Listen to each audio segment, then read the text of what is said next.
Good evening, and welcome to our continuing series, Explorations in Savitri, with our beloved Alok. We are in Canto 13, in the Self of Mind, page 286, roughly 5 lines down from the top, beginning with this world, the world seemed a long, aeonic failure scene. Yes.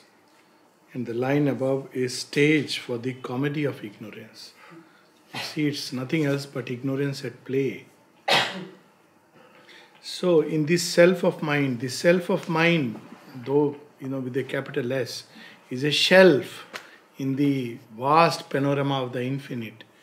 But a shelf which overhangs, all around it there is infinity.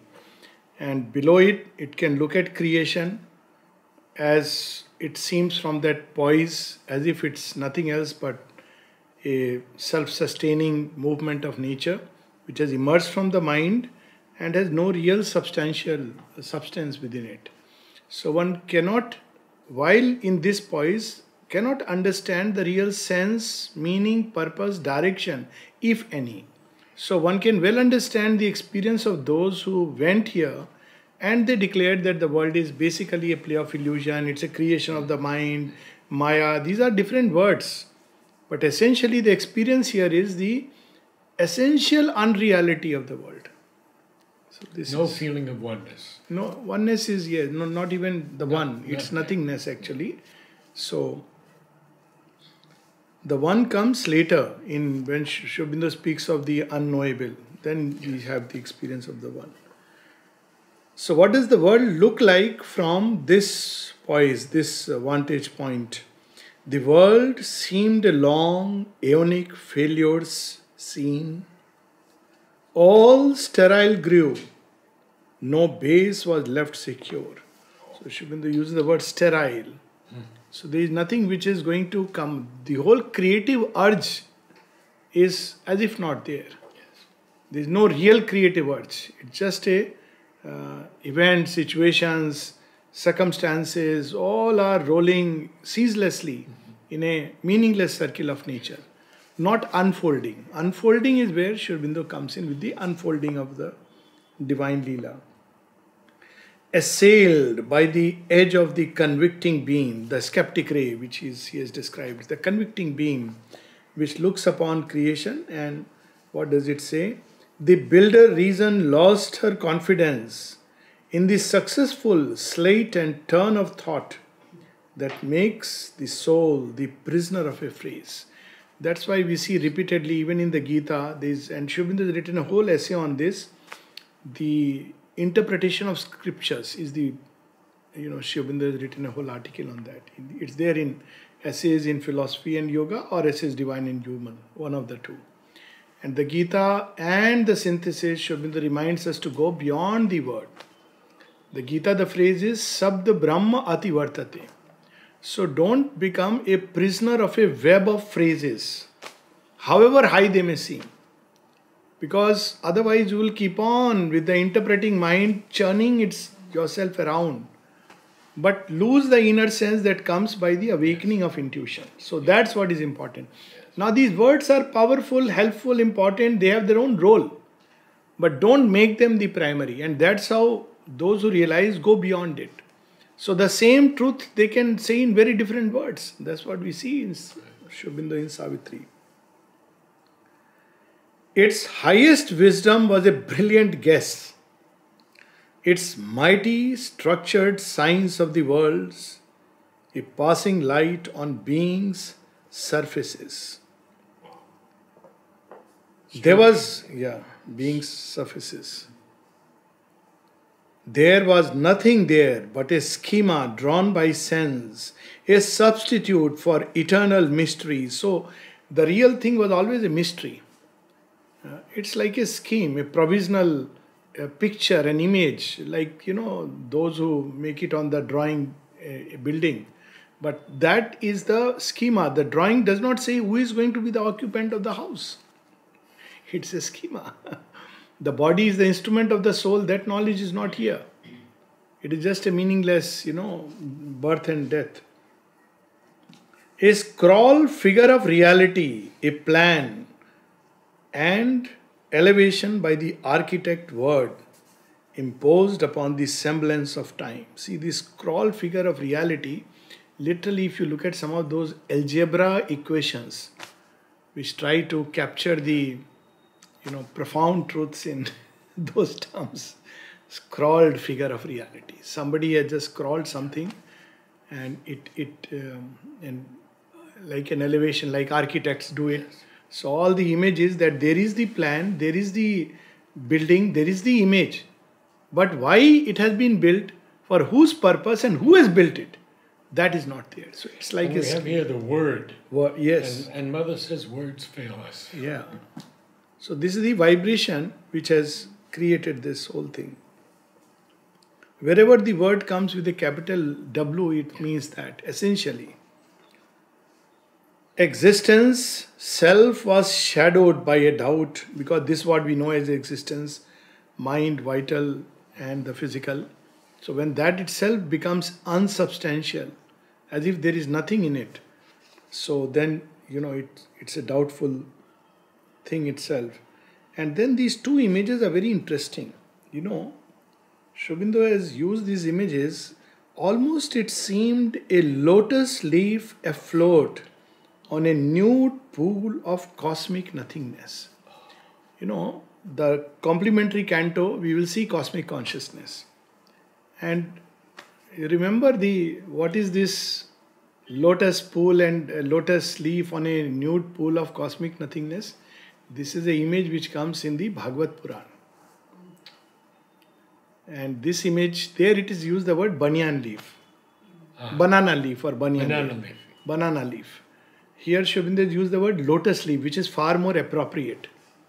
So what happens, a very interesting, a little side story, but a very interesting story. So there is the sage Markandeya, who is immortal, one of the immortals. Sri Aurobindo has immortalized him in his famous poem, Markandeya. Actually, there is a poem. So, at the end of the day, he suddenly is meditating and he sees the river Subhadra is swelling and swelling and swelling. And slowly he starts seeing that everything is being drowned within it. It's a vision of Pralaya. And then all the oceans are swelling, and then all the beings are getting drowned in it. And he himself is being taken up by these beings and again brought out. At the end of it, there is nothingness, just water. See, the cosmic pool of nothingness. So he is wondering how it has happened. What is this? Then he sees that there is floating on that pool a leaf. And then he wonders who is in this leaf. Then he sees baby Krishna, who is playing there, and he is sucking his toe. So very interesting. Lotus toe. That's how they describe in the Bhagavad. Then he looks at Krishna and wants to know who is this baby, and he is swallowed. And he goes into the belly of the baby and he sees many universes are there. Countless universes, everybody has been drawn inside his. So it is the being who, the cosmic consciousness, which we'll see in the complementary canto. And then he's brought out again. Then he wonders that, what did I see? And then he discovered that even in utter dissolution, something remains. We see it in the beginning of Savitri. Even in this utter dissolution core, something remained, like a faint unremembering entity. Yeah, that's it. An unremembered entity. Unremembering entity. It's there. There is something. Now here, these two lines which suddenly come reminded me of this whole image in the Bhagavad. This was a mystery. When I had read it as a child, I thought I understood everything in the Bhagavad except this. Because I said, what is this? Suddenly Krishna on a huge body of water after Pralaya and on the pool, because our conception of Krishna is he is born to, so and so. And this is a very, very cryptic thing in the Bhagavad. And I am sure this is referring to that mystery. Otherwise, this pool of cosmic nothingness and the lotus leaf, except that Sri Aurobindo has improvised it, lotus leaf, because this is the avatar, so the divine himself. And he calls it a pool, not a sea. Yeah. This great spectator and creator mind was only some half-seeing's delegate, a veil that hung between the soul and light. So, he is poised there. Now, something very interesting will come which will show us what kind of beings take to Sri Aurobindo and the Mother's Yoga. Even the still spirit that looks upon its works, Okay, Mr. No, Lion. an idol. oh, not an the- idol, not the living body of God. So, what it saw was this whole creation as just forms and figures, but the spirit is missing. Even the still spirit that looks upon its works was some pale front of the unknowable. So, why the spirit is missing? It is there, but at the level of the mind, when you see the reflection, because the mind by its very nature, it's not the ultimate reality, even that appears as if there is something else of which one doesn't know. So in a traditional yogic experience, you will find that people speak of nothingness, and they actually say that as if even this spirit and God and they are conceptions. And what is beyond? Then they will say it is an ultimate mystery. In traditional yoga, it is called as Par-Brahman. And in more modern language, they will say nothingness, Shunyam, and the Mahashunyam, that which is beyond, of which nothing can be said. But that's what Sri Aurobindo is going to pierce later on. You cannot enter there and remain conscious or without the entry through the supermind. So that comes later. Its liberation, a shadow seemed the wide and witness self, its liberation and immobile calm, a void recoil of being from time-made things, not the self-vision of eternity. So that is missing there. It's just that it has withdrawn itself from all that it seemed the mind has built. But mind is only a formature. That vision is not here, it will come later. It is only a form-giving entity. But it can withdraw from the forms it has made. But what is animating it or inhabiting it, that the mind cannot know. So that's why there are things which are missing here. Deep peace was there, but not the nameless force. Our sweet and mighty mother was not there, because she has appeared as Maya. So she is there and she is not there. In that poise, it's not that there is any place where mother is not there, but he is describing the experience in the self of the mind that you don't experience, you don't feel her touch. So no wonder many of them have declared that there is no such thing as Shakti, who gathers to her bosom her children's lives, her clasp that takes the world into her arms. This will come much later. Her clasp that turns to ecstasy our pain. One came, infinite, who took the world and nature and soul in her arms. This comes later. This is not here. In the fathomless rapture of the infinite. So that is missing. That's why people who are turned to the mother, that's why I see some certain things Sri Aurobindo said are both practical and very profoundly true. Like, he says all who have turned to the mother are doing my yoga. Actually, in a certain sense, this yoga cannot be done unless you turn to the mother. Though he has not put that proposition, but it actually implies it. Because if you try any other way, you will hit this point. And at this point, you will experience that there is no such thing as, it's a conception, nothing else. I don't even want to say there is no such thing as mother. But there is an experience there.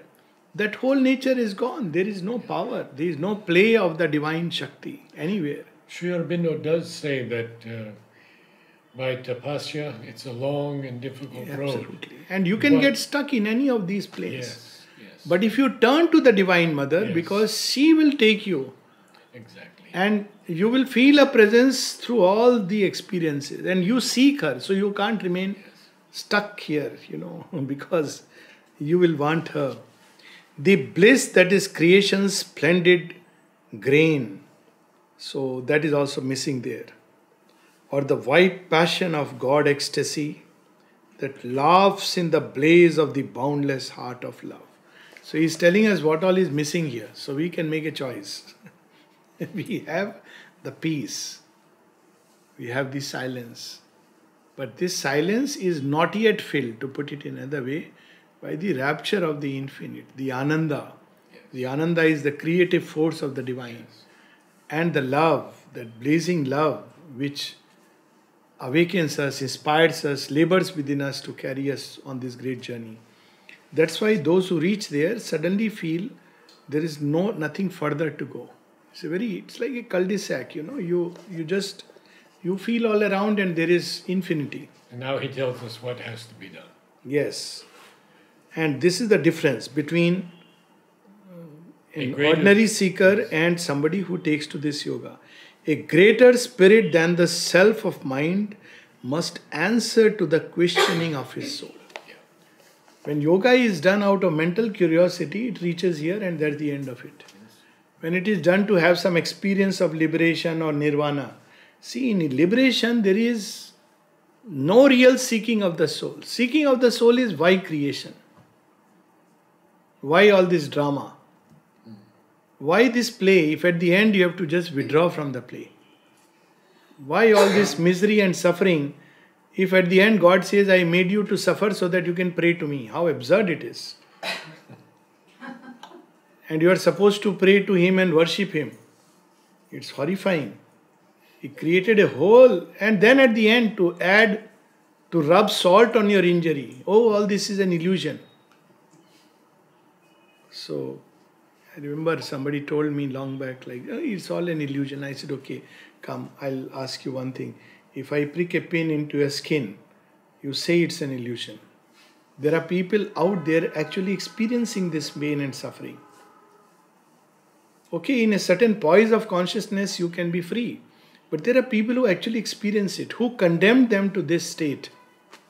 If the end had to be the same as the beginning, that's where Sri Aurobindo answers. So this is the questioning of the soul. It wants to know why it is there, for what purpose. And if you say there is no purpose except to go back to the origin, then you have made an absurdity of the whole thing. So that's why he is using the word seeking of the soul. This is the difference between an aspiration which is seeking for liberation, presuming things, it doesn't want to question anything further. It says, no, mukti, that's it. And I'll be free, I'll have self-realization, whatever is meant by that.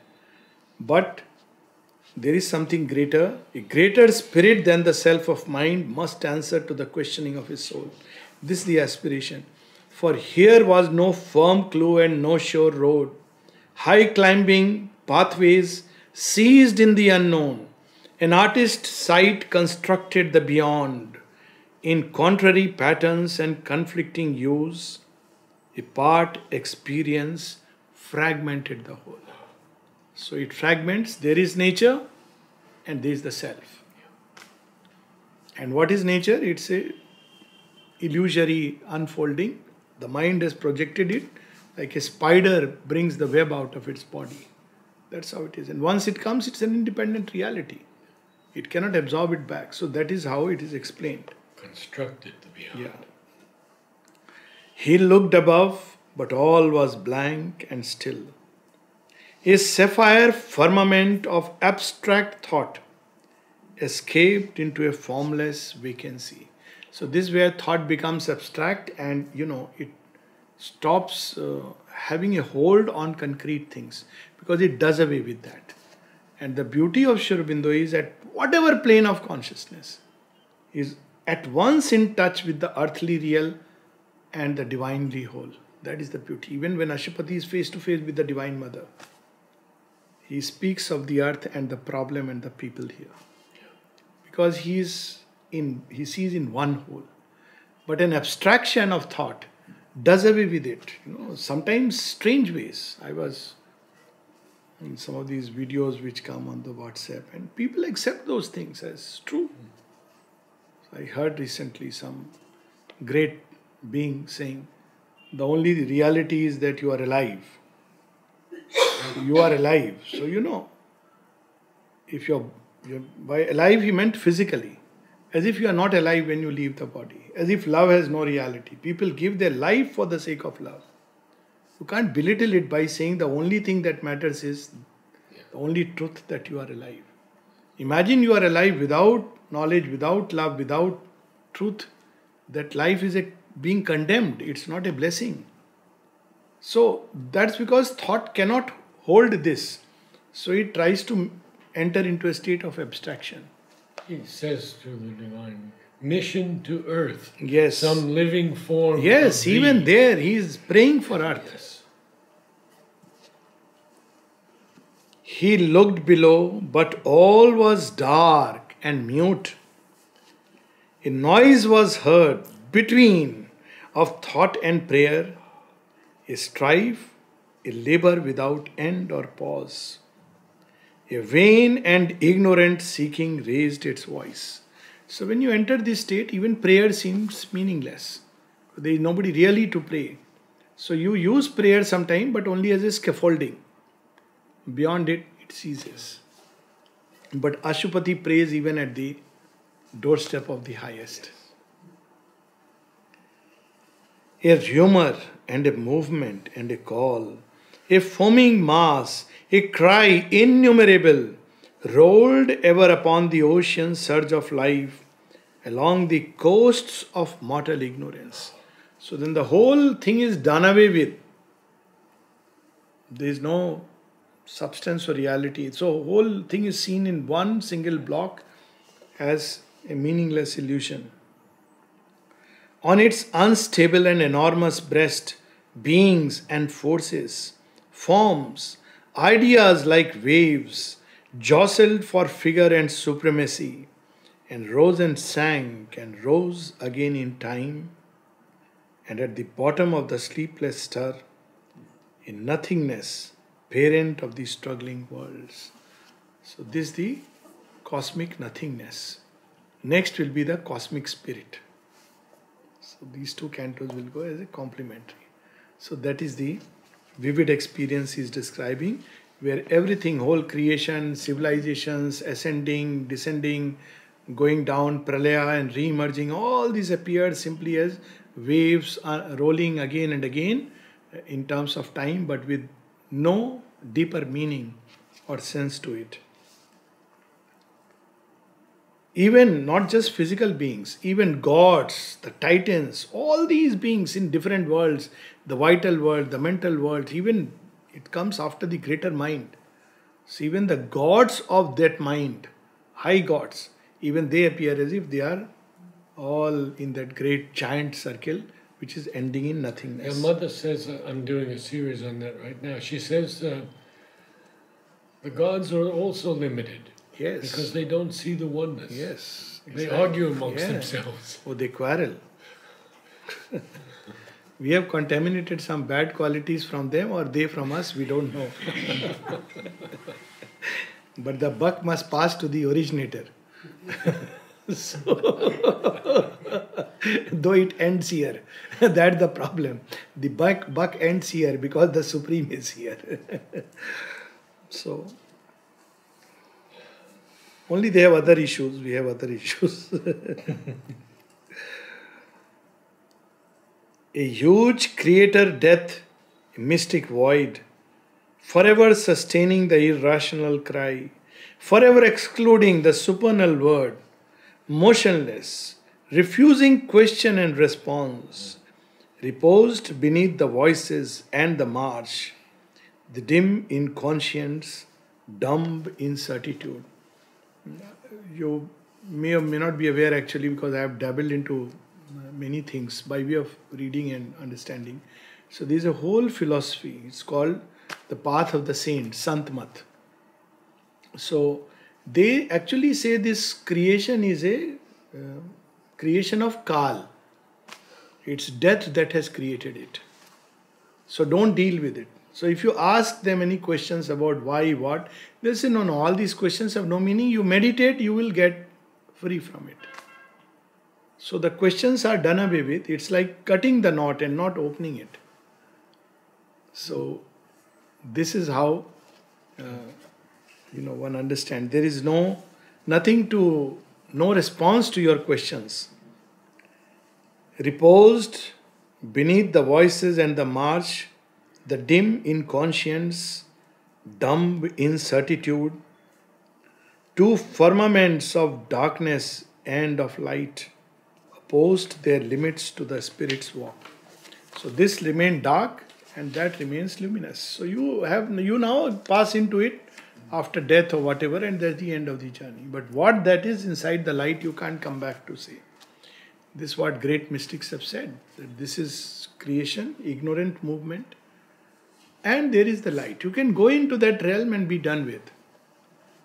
So great masters sometimes hang on this shelf and reveal whatever they are experiencing there to those who are below, bidding them to come to this poise when they would understand the unreality of all things here, and then eventually withdraw into that light. Sometimes, I remember one very revered saintly person, revered. So he had come to the Air Force auditorium to give a talk. So first of all, usual with these people, came 2 hours late. Now in Air Force, we are taught to be dot on time, 1 minute before time. Otherwise, you can't function. Imagine if those pilots had taken it easy. So everybody was getting very jittery. So this man came, said, by breathing, this, that. Then ultimately, a young girl, 14-year-old, asked, so what happens after this? So he was unprepared, because you are prepared for philosophy questions. So he said, you get the self. So she said, what is the nature of this self? No, you will get it, then you will know it. Said, what is beyond this self? To that he had no answer. She asked, no, you tell me, what is beyond this self? From where has the self come? Why there is creation? No answer. But the strangest part is, this kind of a thing will find maximum followers. And I have only one reason to it, that we are lazy. We don't question, we don't aspire enough. We are lazy and selfish. We are happy with just my liberation. I should be, and we take comfort in masses and numbers. That's the other part. If you have lakhs of followers, then you feel, I'm in a nice place. Especially if film stars are coming, United Nations secretaries coming, you are must be paid. But where is the answer to my question? The soul seeking. So that's what he is reminding us, and that's what takes us beyond it. It moved, veiled in from self's infinity, in a world of beings and momentary events, where all must die to live and live to die. It's like you are condemned in this prison house. Immortal by renewed mortality. That's the only immortality they know. Talk to them about immortality, even of the soul. They talk about nothingness. Immortality is in the Vedas and the Upanishads. But immortality even of the soul, immortality being conscious in the infinite, immortality of the body, out of question. Immortal by renewed mortality, it wandered in the spiral of its acts, or ran around the cycles of its thought, yet was no more than its original self, and knew no more than when it first began. To be was a prison, extinction the escape. That is the culmination, the tagline. We have taglines now, for election there is a new tagline. First it was Sabka Saath, Sabka Vikas. Now it is, some new tagline, very nice tagline. So now the tagline there is, if you have the urge to be, then it is a prison. You are condemned. So what is the way? The only way is way out. Extinction, annulment is the escape. So now we can see where all these philosophies and experiences are poised. This is important because people often just have a tendency to put everything in one shelf. And because they put in one shelf, they believe that it's all same. I met such people who have told me, I remember in Delhi once in the library they had Osho Rajneesh and Sri Aurobindo and J. Krishnamurti. I said, have a heart at least, put them in the right order, right place. No, they are all the same. I said that means you have neither read Osho nor read J. Krishnamurti and certainly not Sri Aurobindo. They are not the same. They are speaking different things because they have experienced different things. But the beauty of Sri Aurobindo has experienced all those experiences you find enshrined there and gone beyond. But here you have not experienced what Sri Aurobindo has experienced, and therefore you have no right to speak about what he has experienced. That makes the difference. Must have made you well loved. Well, born rebel. But it's a good thing because, the only one I felt eventually of really obeying fully is the mother. All other things, forms of thought seemed inadequate. So I just couldn't be taken away by half-hearted. I'd read a lot of things. All possible philosophies, Indian thought and Western thought. And I realized they're all inadequate. But when you come to Sri Aurobindo, you see, here is the perfect answer. More than what you can question. So we have 15 minutes left. Oh, yes, we can So let us enter. peep into this canto. It's very beautiful. I would like to read that part where he travels by the mysterious Yes, sound. it's a very, very beautiful canto. So beautiful. So what is hiding in that cosmic nothingness, this cosmic consciousness which can be experienced as a vast impersonality, which is what people have called Brahman. Though you can call Brahman this as well as the unknowable. That is the interesting part, and Sri Aurobindo writes that. But you can enter into this voice and take it that this is Brahman. But there is something hiding out there or someone, and that is the cosmic spirit. He answers because he has said in this cosmic nothingness, there is no questioning, no answer, no response. There is prayer and thought, but nothing. But look how it starts. Canto 14, the world soul. A covert answer to his seeking came. Ashwapati is seeking for something greater. He is seeking the sense of this world. Who is hiding inside the leaf, the flower, the tree, the stone? Who is playing with colors in the sky? Who is coming up in our heart as emotions, giving us the urge to love and pray? And who is all this drama? Who is the director and the author and the spectator and the actor of this vast place? So now the cosmic spirit reveals itself in a far. So we saw Krishna's one form there, we'll see another form. But Krishna has the, cosmic being. In a far shimmering background of mind space, a glowing mouth was seen, a luminous shaft. So in that, he's seeking. So to this seeking there comes a little like a shaft of light. This is the door. Go through this door. So like that it opens like a door. A recluse gate it seemed, musing on joy. That was the hint there. Yes. Peace is here, but you get a touch of joy there. A veiled retreat and escape to mystery. This is the real spiritual retreat. Yes. Not in some isolated place. Retreat through this recluse gate. Away from the unsatisfied surface world, it fled into the bosom of the unknown, a well, a tunnel of the depths of God. So it's, one has to pass through this little well. It's a real experience, so there is nothing to be described. It's not a metaphor, it's not a symbol, it's a real experience. You go through the tunnel to enter into this place. So it is a tunnel and a well. This is full of exact experience. That's it. What Sri Aurobindo is described here is experience. It plunged as if a mystic groove of hope through many layers of formless, voiceless self. That's what Sri Aurobindo says when he says that I went beyond the Advaitin and I found my Krishna there. This is an aphorism of Sri Aurobindo. And from that heart, to reach the last profound of the world's heart, and from that heart, there surged a wordless call, pleading with some still impenetrable mind. You see, if you go through the mind, you enter into this state of Brahman. This is the other part. And if you take this route, you will enter into this first. You will enter this aspect. You can enter into the nothingness subsequently if that's your goal.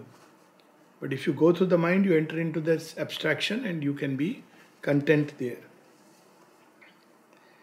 And from that heart there surged a wordless call, pleading with some still impenetrable mind, voicing some passionate unseen desire, as if a beckoning finger of secrecy, outstretched into a crystal mood of air, pointing at him from some near hidden depth, as if a message from the world's deep soul, an intimation of a lurking joy that flowed out from a cup of brooding bliss. Oh, there it is. So then you encounter first touch of that bliss of creation, the throb of bliss. Bliss is the sign. There shimmered, stealing out into the mind, a mute and quivering ecstasy of light, a passion and delicacy of roseate fire. So slowly that bliss seems to invade this nothingness and fill it. That's how this whole creation is filled. There is first a nothingness, a schema. But that is filled with this spirit and many forms emerge that Sri Aurobindo describes in Who. Whose is the hand that has painted the clay. Few lines, then maybe you can read that part. Okay. As one drawn to his lost spiritual home, feels now the closeness of a waiting love, into a passage dim and tremulous, that clasped him in from day and night's pursuit. He travelled led by a mysterious sound. This is Sri Aurobindo's experience. He speaks of that in one of the aphorisms. Which Krishna are you pitting me against? And then he speaks of that Krishna in whose arms he would spend days and nights. That delight, that ananda, that you experience that you are back home, into that home of light. A murmur, multitudinous and lone, all sounds it was in turn, yet still the same, a hidden call to unforeseen delight, in the summoning voice of one long known, well loved, but nameless to the unremembering mind. It led to rapture back the truant heart. So beautiful this is. One is that, the divine is calling you in many ways. And his voice is taking so many forms. And the other part is the truant heart. Someone who has strayed away from the home. The sentence is beautiful. Very beautiful. Truant heart, led back home. Come, my child, I am waiting for you. Come. Enough, you have seen, you have experienced that world. It is not yet that ultimate mystery, but still, look at the beauty of this whole approach. Who wouldn't want to go there? You bunked a class, you skipped this, Yes. you missed this. Then who bothers about, your duties in the world? When Mother was asked duty to the world and the divine. So she said, he who has turned to the divine has no other duty except to serve and love the divine. There is no other duty. If you want to do it, you can do, but don't put it as if it's God wants you to do that duty. That duty is only till you have not graduated into that phase. Yes, please. A few more lines we can read. Yeah. I'll read the section so we Yes. don't miss the feeling of this. Yes. This beautiful image. Yes, please. The Canto. immortal cry ravished the captive ear. Then, lowering its imperious mystery, it sank to a whisper circling round the soul. It seemed the yearning of a lonely flute that roamed along the shores of memory and filled the eyes with tears of longing joy. This Crickets. this flute, Sri Aurobindo, when someone saw a flute in a dream or When someone heard the call, Yes. Sri Aurobindo said it's the sign of call of the divine. Yes. When the divine calls, you hear like that. And it's very beautifully captured in Mirabai's bhajans, where she speaks about this float which she is hearing and is drawn with tears of longing joy. And also these sounds of crickets when the inner being opens, all these sounds, the conch shells, all these can be experienced. Yes. A cricket's rash and fiery single note, it marked with shrill melody night's moonless hush, and beat upon a nerve of mystic sleep its high, insistent, magical reveille. It is the bhav samadhi of those who are approached through bhakti. This thrill, this insistent, this night into which they enter, and they are enjoying that state. So that's how it is a mystic sleep. A jingling silver laugh of anklet bells traveled the roads of a solitary heart. Its dance solaced an eternal loneliness, an old forgotten sweetness, sobbing came. So that's also Mother says that to be alone, this loneliness can only be filled with the divine presence. Otherwise one feels terrible, because this is what will fill this loneliness completely.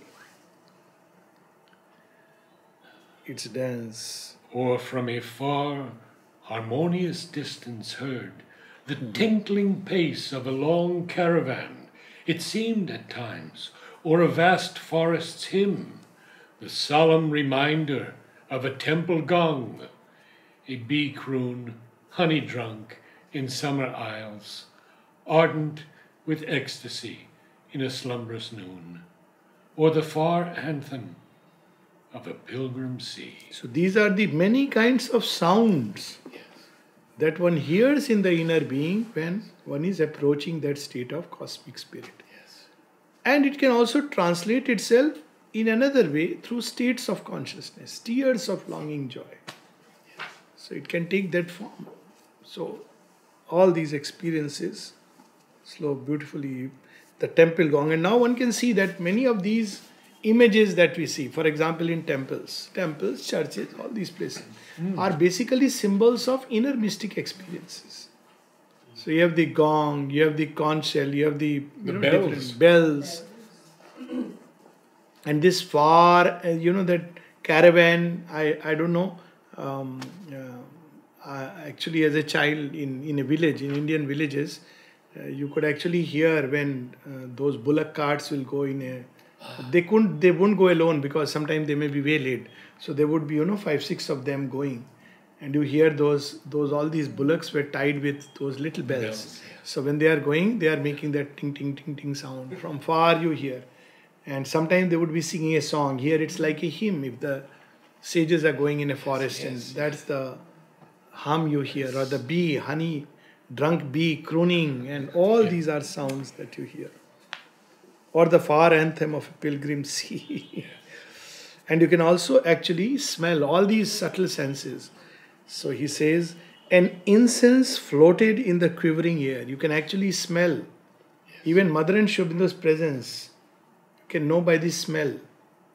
Sri Aurobindo's presence is always the lotus smell, that very gentle lotus smell.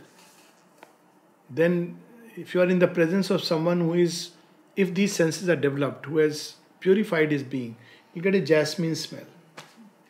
Somebody who is into a state of bhakti, you can actually get the smell of roses. Delicate smell. They are very subtle smells. They are not like loud perfumes. Just to know whether it's a perfume or not. One doesn't have to ask, by the way, are you wearing this perfume? You don't need to ask. You'll know by the quality. We do last 4 lines. Yes. A mystic happiness trembled in the breast as if the invisible beloved had come. Assuming the sudden loveliness of a face, and close glad hands could seize his fugitive feet, and the world change with the beauty of a smile. This is the heart's experience of the beloved when he comes to the longing heart. So we'll pause here. It's a beautiful canto. We'll continue next Friday.